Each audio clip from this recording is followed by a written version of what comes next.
Rachel, are you there? I heard that you bought a new car recently. Is that true? Did you do that? Oh, hello, Donna. Yes, it really is true. I've gone and bought myself a new car. After all, the last car I owned, I had actually bought as a used car. So it already had so many miles on it before I even used it. Well, I was just thinking that. Isn't it a little too much to be buying yourself a new car like that? I mean, I guess I just wasn't aware of your financial circumstances like that. I know that it's not a small purchase at all, but if I don't have a car, then I won't be able to do a lot of things as quickly as I need to. And I wanted to buy something that I was sure I'd be able to use for a very long time. I understand wanting to invest into something like that, but I still just don't understand why you couldn't have just brought a used car or something like that. I mean, you know my son, your husband David, is always taking the bus to work, don't you? So why is it that my poor boy is having to take public transportation while his wife gets a brand new car? You know that this car won't just be for me, right? David and I will both be able to use this car whenever we want. Well, sure, you say that now, but you are the owner of the car, aren't you? You will be the main person driving it, isn't that right? I know that David doesn't drive or anything like that. Do you want to know how I know that? I have a few friends who actually live in the neighborhood, you see. And they tell me that they're always seeing you driving, so what do you have to say about that? I see. Well, I just want to let you know that I'm really not telling David he can't use it or anything like that. I think that David just prefers to commute by bus, and so that's why he doesn't drive all that often. What are you talking about? You really think David wants to be taking the bus now that it's gotten so cold? I don't know what you want me to tell you.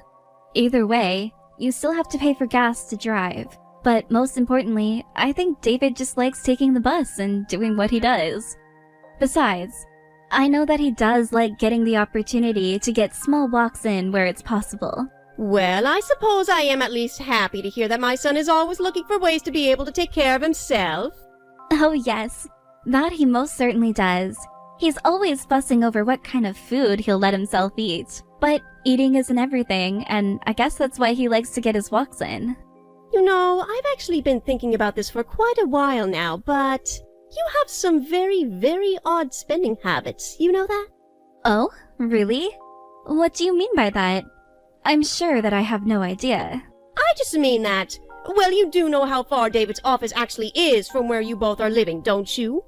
David tells me it takes about 3 hours total for him to go to and from work every day. Now, why can't you just let my son take the car to work? I'm sure that it would save him so much time on his daily commute. I just know that he would have an easier time if he were the one driving. I understand what you're saying, Donna. I really do.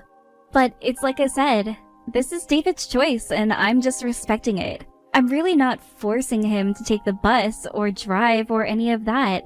It's all him. Well, if that's what you have to say for yourself, then here's what I have to say back to you. You are a nasty, nasty woman. I am so sorry you feel that way, Donna. And I don't think that you're a good wife for my son either. You don't have sense of what it means to be his wife. I mean, don't you know the kind of things a wife should be for their husband? You really need to just stop thinking of yourself. Do you know that? I'm sorry, Donna, but I really don't think that I'm being selfish here at all.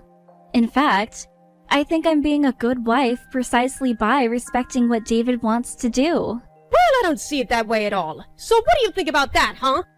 I know that you only ever married David in the first place because of how much money he makes. But I seriously doubt that you have even the semblance of any real affection for my son. Okay, well, again, I think it's really unfortunate that you think that way, but I really do love David. We both love each other very much, and that's why we're married. Sure, you say whatever it is you need to make yourself feel better. But I know for a fact that you just tricked my poor son into believing you. And as his mother, I am going to make sure that he realizes how you've tricked him so that he can finally wake up from this illusion. I won't let you just jerk my son around and use him like you've been doing this whole time.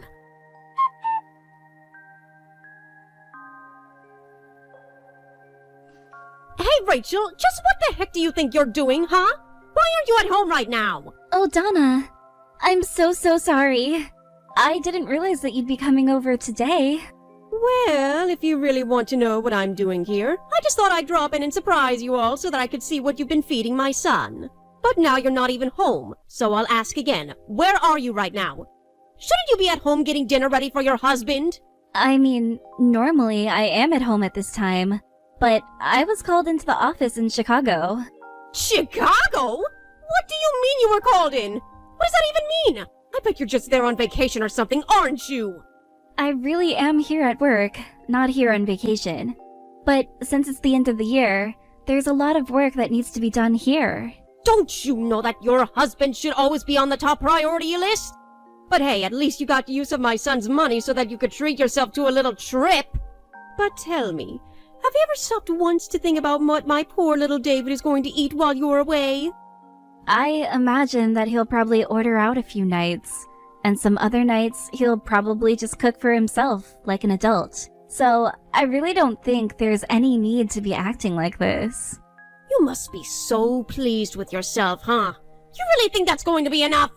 I think that David is an adult, and he knows how to handle himself, and that it's fine if he and I are apart now and then.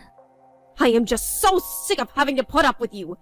You have to know that you're nothing but a parasite on my son, right? You just use my son and the money that he makes from his job only to treat yourself to whatever it is that you happen to want at that day. I just feel so sorry for my poor David. I have no idea that a poor young man would end up in your clutches. And to think that he studied so hard to get into a good school, worked so hard to get his current position. And now that he's really hitting his stride, he somehow ended up picking up a little leech like you sucking at his side. Donna, please. You need to stop treating David as if he's not aware of the decisions that he's making.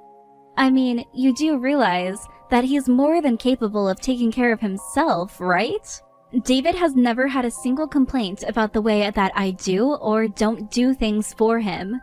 So, while I appreciate you wanting to make sure that your son is being well taken care of, I can assure you that he is. Well, as his mother, I think that I'm the one who can make that final judgment. Isn't that right? And if the woman that is going around using my son like her own personal piggy bank says that things are okay, then they surely must not be. And just who do you think you are, taking such an insolent tone with me anyways, huh? You should know better than to talk back to your mother-in-law! I'm not trying to argue or take a tone, but it just feels like we have a lot of misconceptions between us that I'm trying to clear up. There you go again! You just talked back to me right there! Honestly, I still have no idea how it is that my son ended up with someone like you. It just makes no sense at all. Most days I wish that David never moved out to the city. I just know that he would have been happy getting with a girl from our hometown. But now that my little boy has gone so far away, it's so much more difficult for me to keep my eye on him. And that's when you came into the picture. Donna, I just think you should know that David and I make sure to put a certain amount of our incomes aside as savings every single month. I'm not just blowing through every single penny that we both earn. Oh, please.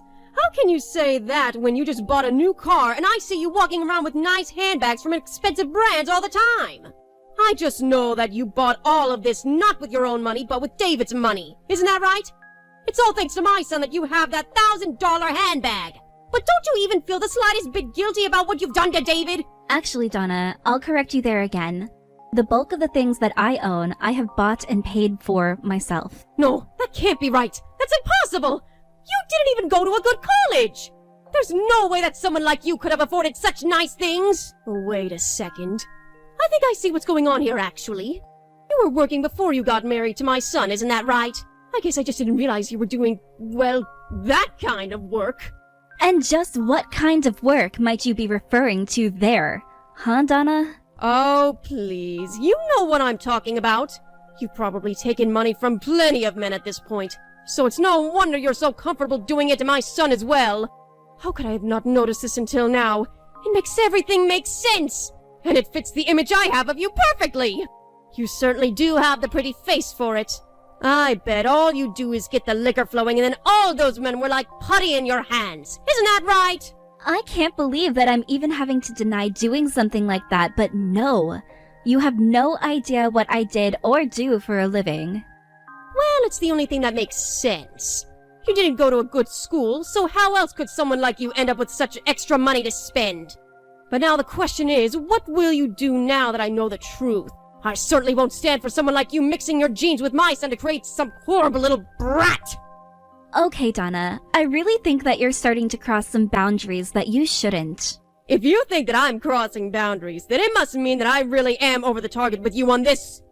I've known something was wrong with you ever since you and David got married. You know, David would always try to buy me whatever it was I wanted on my birthdays. But then you came into the picture, and his budget for presents changed remarkably. Well, the size of our families got bigger, and we suddenly had more expenses to worry about. Not to mention the fact that we started to get more serious about saving up money for our futures. Rachel, you do realize that I am David's mother, right? The woman who gave birth to him. And that means I always know what is best for my little boy.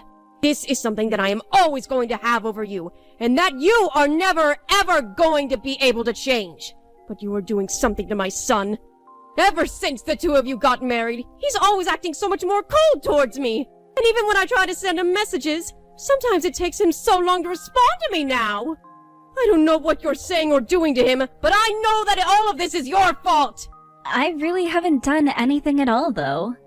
I think that David is making up his own mind and acting accordingly. No, that can't be it. I refuse to believe that. This is all your fault. It just has to be. It can't be any other way. I know that you're influencing my son to be more mean to me and draw back away from me and towards you. You brainwashed him, you witch! Again, I really haven't done anything of the sort at all, and I resent those comments. I don't care what you resent. I am not going to let you treat me and my son like this anymore. My son is a good, pure boy, and I will rescue him from your evil ways. So just watch out, because now you're on my list. And I always take care of my list, Rachel.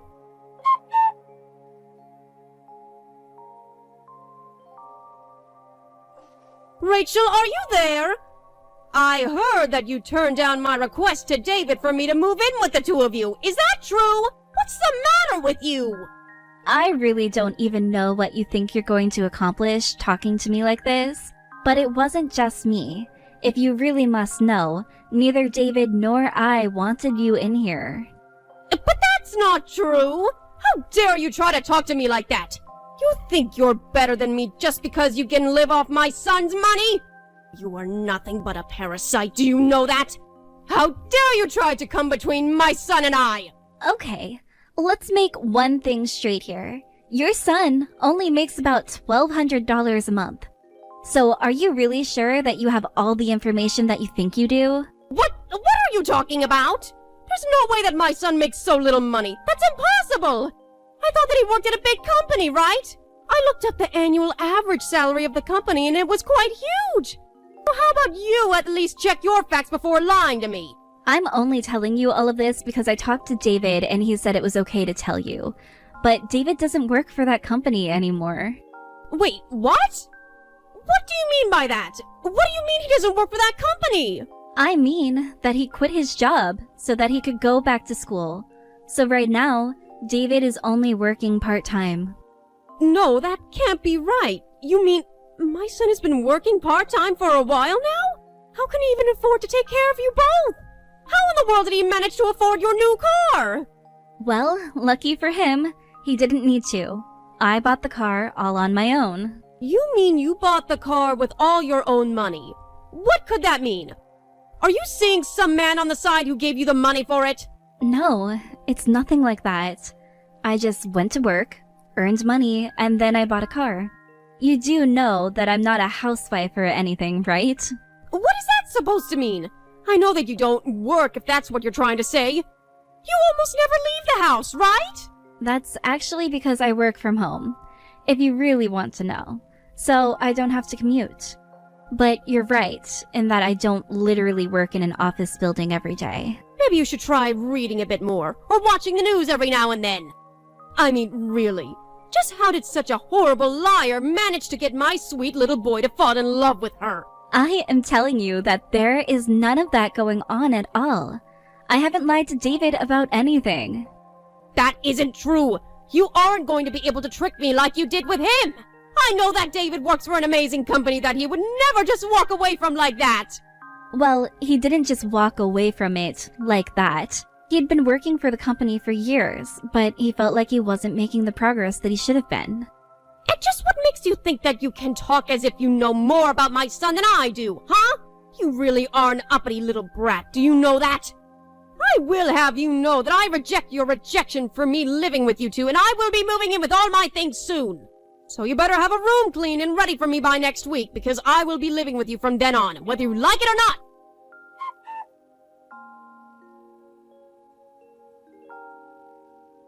Rachel, are you there? Where are you right now? I'm at my house right now, if you really want to know. But that can't be right. I went to your house just yesterday. I told David what day I would be coming to move in, and I thought you both would be there. What the heck is going on here? I guess you already know what's going on around here. We moved away from that house. You moved away? Why in the world would you do that? Where did you even move to? I thought you both knew that I was coming to move in with you. That's exactly why we decided to move away. You just decided that you were going to do that even after we told you that the answer is no. But you refused to listen to us. So we thought that the best solution would be to move away. So then, you just moved to a whole new address without even telling me? How could you be so cruel? I mean, I am just shocked right now. Well, how do you think I felt when you just announced that you'd be moving in with us? Anyways, this was as good a chance as any to finally move away. I just know that David was already at his limit with you. And he told me that he would be happy if he never had to see you ever again. No, that can't be true! I know that my son would never ever say something like that! It can't be true! But it is true. I mean, you do remember why we live where we do, right? It's because after we got married, you said that you wanted us all to live closer. And because of that, you were the one who made sure that David would end up with a 3-hour commute. Honestly, have you ever stopped to think about the damage you might be causing to other people's lives? No, of course you don't. You only ever think about yourself and nobody else. But it's only because I was so worried about how the two of you would do as newlyweds. I really don't think that was it at all, actually. I just think that you don't want your son going to live in a place where you couldn't keep your eye on him. Donna, I'm just gonna be very honest with you. The way that you've been treating David has caused him so much trouble in his life. You need to let him go and live his own life already. What are you talking about? What's wrong with a mother wanting to stay close to her child? I let you two get married in the first place, didn't I? You really don't care at all about just how much trouble you're giving us, do you? I mean, even through high school and college, you just never let him make his decisions on his own. And look at how his life turned out. He graduated with great grades, got into an amazing school, and was even working at a great company until recently. But don't you get that David was only doing all of those things because you were asking him to? I mean, David tells me that he's always felt like he's never gotten out of your shadow. I think you've done a lot of damage that you should acknowledge. Because the fact is that your son is his own man, and that I am his wife. So you need to stop whining about how much you dislike me. You're acting like a child. But I made sure that he was the top of his class. And I'm sure that you worked hard, and worked David hard to make that happen. But that's not what matters here. Don't you care at all that your son has grown up scared of you? For years, you've made David too scared to speak up when you were being overbearing. In fact, I think that if you weren't for me, that David wouldn't be able to find the strength in himself to turn down some of your more ridiculous requests. But that's not even true. You mean that you've really turned my own son against me? That can't be true. You have done that to yourself, Donna, but I hope that you're finally starting to get the picture.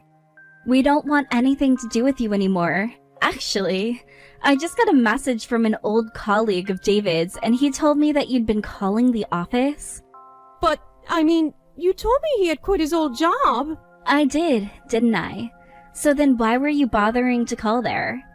I mean, do you really still not get that the reason why he quit his job was so that he could take control of his own life? He wanted to be free of you, and that was one of the last big steps that he needed to take to do it. You're taking away my only son! How could you be so cruel to treat your own mother-in-law like this? What am I supposed to do now without David in my life? Does this mean that David is going to stop sending me money every month as well? What am I supposed to do if you do that? How am I supposed to live?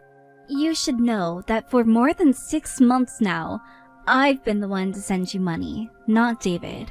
So then, you really mean to tell me that you've basically taken over taking care of all the expenses at home? Of course. I mean, after all, David didn't have that much in terms of savings. I asked him why he didn't have more put away, and he said he was always trying to spend everything on gifts for you. But, you mean, that's why my son doesn't have any of his own money? That's right. And maybe you can finally start to understand just why David and I have been getting so frustrated with you. Anyways, now that we've cleared all of that up, I think that you and I are done here. Please never bother us again.